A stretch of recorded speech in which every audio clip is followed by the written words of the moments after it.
Good evening friends, कैसे हो आप सब लोग। आई होप कि आप सभी अच्छे होंगे। तो फ्रेंड्स, इसके पहले मैंने नाउन का चैप्टर अपलोड किया था और आज अपन क्या करेंगे, प्रोनाउन। तो देखो, सबसे पहला प्रोनाउन क्या होता है। प्रोनाउन एक ऐसा शब्द होता है जो नाउन के स्थान पर यूज किए जाते हैं। तो वही लिखा है, word use at the place of noun to avoid repetition. मतलब ये हम यूज क्यों करते हैं, रिपीटेशन को अवॉइड करने के लिए हम प्रोनाउन का यूज करते हैं। जैसे यहाँ पर एक सेंटेंस लिखा, Harish washed Harish clothes and put the clothes in Harish bag. तो इसमें देखो हरीश बार बार आ रहा है ना, तो इस रिपीटेशन को कम करने के लिए हम क्या किसका यूज करते हैं, नाउन। तो यहाँ पर लिखेंगे हरीश वाश्ड, यहाँ इसके स्थान पर his cloth and put the cloth in his bag. तो बैग में अपना रख दिया। नेक्स्ट क्वेश्चन उसी तरह यहाँ पर जॉन्स के स्थान पर उसका रिफ्लेक्सिव प्रोनाउन क्या आ जाएगा, हिमसेल्फ। इसलिए जैसे I bot a book and put the book on the table. अब देखो, सबसे पहले प्रोनाउन में हम पढ़ते हैं। तो सबसे पहले अगर हम प्रोनाउन पढ़ते हैं तो इसमें किसकी बात होती है, फर्स्ट पर्सन, सेकंड पर्सन और थर्ड पर्सन। अब फर्स्ट पर्सन क्या होता है, जो स्पीकर का मतलब जो बोलने वाला है, जैसे मैं, आई और वी। और सेकंड पर्सन क्या होता है, लिसनर मतलब सुनने वाला, यू। और थर्ड पर्सन क्या होता है, हु टॉक्स अबाउट, जिसके बारे में हम बात करते हैं, जैसे वह, ही, सी, इट, दे। अब देखो, ये पर्सनल प्रोनाउन ये सब तुम लोगों ने बचपन में पढ़ा होगा। आई का ऑब्जेक्टिव केस माई होता है। देखो, पॉजेसिव ऑब्जेक्टिव क्या होता है, माई होता है। और प्रोनाउन अगर हम यूज़ करेंगे तो माइन की तरह यूज़ करेंगे, और रिफ्लेक्सिव प्रोनाउन माई सेल्फ। बाकी ये सारी चीज़ें तुम्हें पता है। अब देखो नेक्स्ट क्या है, काइंड्स ऑफ प्रोनाउन। प्रोनाउन के प्रकार। तो प्रोनाउन लगभग 10 या 11 प्रकार के होते हैं। तो सबसे पहला हमारा क्या होता है, पर्सनल प्रोनाउन। अब नाम से ही लग रहा है ये पर्सनल के लिए यूज होता है। जैसे आई हो गया, वी हो गया, यू हो गया, दे हो गया, सी हो गया, इट हो गया, मी हो गया, अस हो गया। तो ये सारे पर्सनल प्रोनाउन क्या होते हैं, सब्जेक्टिव भी होते हैं और ऑब्जेक्ट की तरह भी यूज करते होते हैं। अब देखो क्या होता है, ऑब्जेक्ट। अब ऑब्जेक्ट की बात आई तो ऑब्जेक्ट भी दो प्रकार के होते हैं। कितने प्रकार के, दो प्रकार। एक होता है डायरेक्ट ऑब्जेक्ट। डायरेक्ट ऑब्जेक्ट क्या होता है, यूजुअली थिंग को डिनोट करता है। थिंग मतलब वस्तुओं को डिनोट करता है। अब हम कैसे पता लगाएंगे कि हमारा डायरेक्ट ऑब्जेक्ट, तो क्वेश्चन में देंगे व्हाट। जैसे एक सेंटेंस लिखा है, ही पेंटेड द वॉल। तो उसने क्या किया, पेंट किया। क्या पेंट किया, व्हाट मतलब क्या पेंट किया, तो वॉल। तो यहाँ पर दीवार, तो दीवार क्या हो जाएगा, डायरेक्ट ऑब्जेक्ट। अब इनडायरेक्ट ऑब्जेक्ट क्या होता है, जिसमें होम या किस लिए, फॉर होम से क्वेश्चन पैटर्न है। यूजुअली ये पर्सन के लिए यूज करता है। जैसे she punished the student. She punished, उसने पनिश किया क्या या किसको पनिश किया, तो किसको पनिश किया, स्टूडेंट को। तो ये यहाँ पर ये क्या हो गया, इनडायरेक्ट ऑब्जेक्ट। अब जैसे इस सेंटेंस में डायरेक्ट ऑब्जेक्ट इनडायरेक्ट ऑब्जेक्ट, जैसे my father sent me a letter. तो मेरे पिता ने भेजा, क्या भेजा, एक लेटर। एक लेटर क्या हो गया, डायरेक्ट ऑब्जेक्ट। किसको भेजा, मेरे लिए। अब यूज ऑफ इट का प्रयोग यूजुअली देखो, इट का प्रयोग क्या करते हैं, एनिमल, थिंग्स और बेबी के लिए यूज करते हैं। जैसे I bought a book, it was very interesting. तो ये बुक क्या है, नॉन इन लिविंग है, थिंग है, तो इसके लिए हम यूज का यूज किए हैं। जैसे द बेबी इज क्राइंग। अब देखो, बेबी का मतलब यहाँ पर अगर हमारा जेंडर अननोन हो, जेंडर अननोन मतलब पता न लगे, जैसे यहाँ पर the baby is crying it wants to milk, मतलब जो बच्चा रो रहा था वो दूध पीना चाहता था। अब दूसरा क्या है, इट का प्रयोग हम डिस्टेंस के लिए करते हैं, वेदर के लिए करते हैं और टाइम के लिए। जैसे it is very cold today, जैसे इट इज़ रेनिंग। अगला है, इट का यूज़ हम किसके लिए करते हैं, इंट्रोड्यूस करने के लिए पर्सन को। तो इंट्रोड्यूस पर्सन को, जैसे इट वाज अमन, ये अमन है, हु ऑलवेज हेल्प मी, जो ये अमन ही था। मतलब इंट्रोड्यूस करने के लिए हम इट का, यहाँ पर ये इट सब्जेक्ट ये है, इसके हिसाब से ये इसका रिफ्लेक्सिव प्रोनाउन है और इसके हिसाब से ये वर्ब आएगी।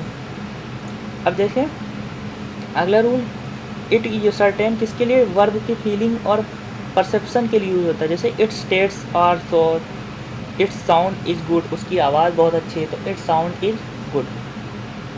अब रूल नंबर 1 है, क्या है, इट लिखा है और उसके बाद इज या इसके बाद क्या, इज और वाच यूज करते हैं, उसके बाद सब्जेक्टिव एस। जैसे हमारा सेंटेंस है यहाँ पर, इट इज। अब देखो इट इज है, इसके बाद मैंने क्या बोला है, सब्जेक्टिव केस, या मी के स्थान पर क्या हो जाएगा, आई का यूज करेंगे। और ये आई के स्थान से वो आएगा, ये हु तो रिफ्लेक्सिव प्रोनाउन है इसका, और वर्ब किसकी आएगी, ये सब्जेक्ट के, तो यहाँ हैज के स्थान पर क्या हो जाएगा, have. I have the match, तो कौन से पार्ट में इरर है, ये यहाँ हैव के स्थान पर हैव हो जाएगा, और मी के स्थान पर क्या हो जाएगा, आई।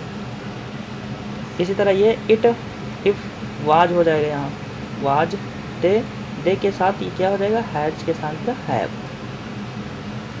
अगला क्या है, अगर हमारा इमेजिनरी सेंटेंस है, जैसे इफ़ वर और उसके बाद सब्जेक्ट, जैसे इफ़ इट इसके स्थान पर, वाज के स्थान पर क्या आ जाएगा, वर, क्योंकि यहाँ imaginary. If were I am resign, कह रहे हैं यदि अगर मैं वहाँ होता तो मैं रिजाइन दे देता, तो ये इमेजिनरी है, तो यहाँ पर ये नेक्स्ट वाला भी सेम वैसे ही हो जाएगा। अगला है रूल, इट का प्रयोग, मतलब वर्ब लिखा उसके बाद ऑब्जेक्टिव केस का यूज करते हैं, जैसे दे इनवाइटेड, ये इनवाइटेड वर्ब है, इसके बाद किसका यूज करेंगे, ऑब्जेक्टिव केस, तो ये ऑब्जेक्टिव केस है। अगला है प्रीपोजिशन, प्रीपोजिशन के बाद हमेशा क्या यूज करते हैं, ऑब्जेक्टिव केस का यूज करते हैं, जैसे यहाँ पर ये बिटवीन प्रीपोजिशन है, यहाँ पर ये ऑब्जेक्टिव केस, यू तो ऑब्जेक्टिव केस है, लेकिन ये मी आई का ऑब्जेक्टिव केस क्या हो जाएगा, मी, तो कौन से पार्ट में इरर है, यहाँ पर there is no problem between, यहाँ पर देखो जो फॉर है, तो फॉर के बाद ऑब्जेक्टिव केस का यूज, तो यहाँ देयर के स्थान, दे के स्थान पर क्या हो जाएगा, देम, यही लिखा है प्रीपोजिशन, उसके बाद ऑब्जेक्टिव केस का यूज करते हैं। नेक्स्ट रूल है हमारा,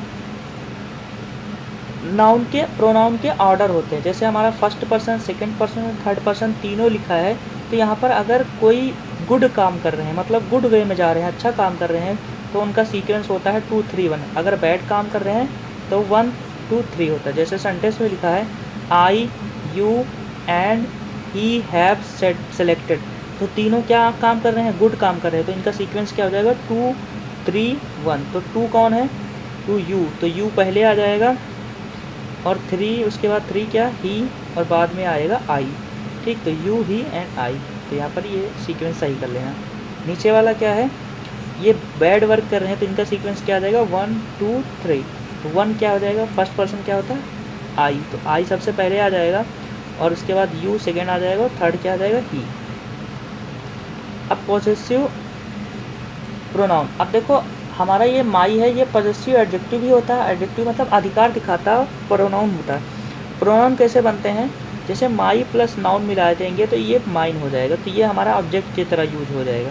ये आवर प्लस नाउन लगा देंगे तो ऑब्जेक्ट की तरह यूज हो, जैसे दिस इज माई पेन, अब देखो ये माई पेन ये सही है, यहाँ पर माई पॉसेसिव एडजेक्टिव की तरह यूज कीजिए, मेरा पेन है, अधिकार दिखा रहा, और दिस पेन इज माइन, तो यहाँ पर ये भी सही है, तो दोनों सही हैं। अगर यहाँ पर माई लिखा हो तो ओनली माई, तो ये गलत होता। अगला है rule article, if the article the is once, मतलब अगर हमारा सेंटेंस में 2 सब्जेक्ट लिखे हैं और एक में आर्टिकल यूज करते हैं, तो उसी के हिसाब से होता है, जैसे the secretary and treasurers are negligent of their duty, यहाँ पर देखो द मतलब एक सेक्रेट, जैसे मान लो जो प्रिंसिपल होता है वही टीचर भी हो जाता है, एक के पीछे आर्टिकल लगा, दूसरे पीछे आर्टिकल नहीं लगा, तो ये सेंटेंस में यही एक ही बंदा है जो 2 काम कर रहा है, सेक्रेटरी का भी काम कर रहा है, ट्रेजर का काम कर रहा है, तो इसके हिसाब से क्या आ जाएगी, हमारी वर्ब कैसी आ जाएगी, सिंगुलर आ जाएगी, यहाँ पर इज आ जाएगा, और प्रोनाउन भी आने वाला क्या हो जाएगा, दियर के स्थान पर क्या हो जाएगा, सिंगुलर हो जाएगा, हिज। नेक्स्ट क्वेश्चन सेम उसी तरह है, द पोएट एंड फिलोसफर, जो पोएट है वही फिलोसफर है, तो हैव रिटन डियर पोएम, तो ये पोएट है, ये द एक में पहले में आर्टिकल, तो यहाँ पर क्या हो जाएगा, हैज, और यहाँ पर रिटन डियर के स्थान पर हिज।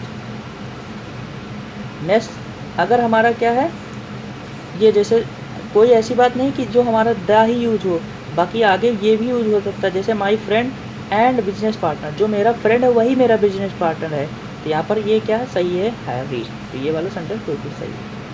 अगला है, अगर हमारा आर्टिकल का रिपीटेशन होता है, मतलब द 2 बार आता है, रिपीटेट होता है, जैसे the director and the trustee of the college have reached, तो डायरेक्टर भी अलग है और ट्रस्टी भी अलग है, तो दोनों के लिए अलग है, तो दोनों क्या हो जाएंगे, प्लूरल, तो इसके स्थान पर क्या लिखेंगे, हैव।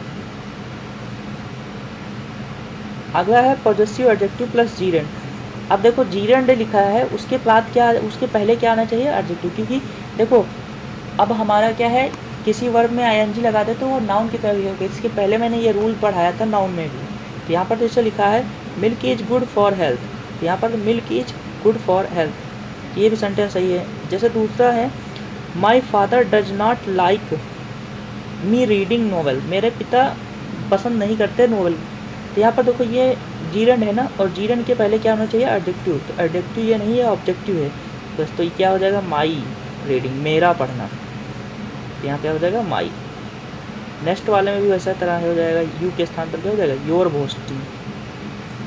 और तीसरे वाले में भी क्या हो जाएगा, बीइंग है ना, तो यहाँ पर क्या हो जाएगा, he is being promoted. Next rule है हमारा, possessive adjective is not use before those word, मतलब कुछ वर्ड के बाद हम पॉजेसिव एडजेक्टिव नहीं यूज करते हैं। जैसे सेपरेशन, ल्यू, मेंशन, फेवर और एक्सक्यूज, ये याद कर लेना, ये एक सेक्शन है, तो ये क्वेश्चन पेपर में पूछा जाता है तो तुम्हारे। जैसे I can not bear your separations, तो यहाँ पर देखो ये पॉजेसिव एडजेक्टिव है, तो यहाँ पर ये यूज नहीं हो जाएगा, ये यूज नहीं होगा। यहाँ पर क्या हो जाएगा, I can not bear the separation for you from you, ये सेंटेंस सही हो जाएगा। जैसे I am very big fan of yours, तो यहाँ पर बिग फैन ऑफ योर्स, तो ये भी सेंटेंस सही है।